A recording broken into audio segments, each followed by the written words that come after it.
开幕式竟然不在传统的主体育场内进行。没错，巴黎奥运会就是这么不走寻常路，它要在2024年7月26日用一场前所未有的创意盛宴拉开这场体育盛事的序幕。这可是自1924年以来，巴黎再次成为奥运舞台的中心，跨越100年的轮回，法国人决定用他们的浪漫与创意给世界一个惊喜。不同于往届奥运会动辄新建或翻修豪华体育场，巴黎奥组委这次选择了节俭之道，直接放弃了主体育场的概念，将开幕式搬到了塞纳河上。这条穿城而过的河流将见证一场长达6公里的视觉盛宴，连接起巴黎的历史与现在，让32.6万名观众共同见证这一历史时刻。但是这奥运村里居然不装空调，这直接在国内外的体育迷中引起了不小的讨论。毕竟巴黎虽以气候宜人著称，但夏天的热也不是跟你开玩笑，特别是近年来频发的热浪天气。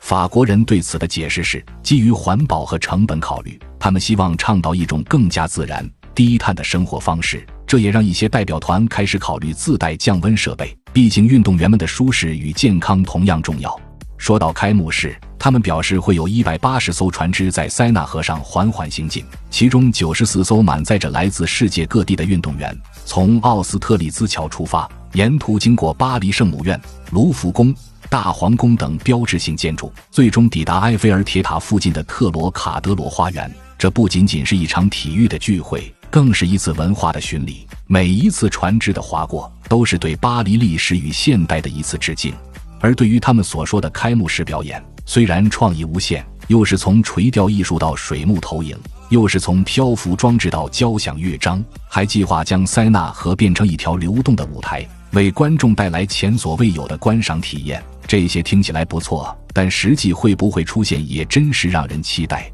对于巴黎奥组委这样的尝试，真是让人充满笑点。2024年的巴黎奥运会真是越来越有看头了。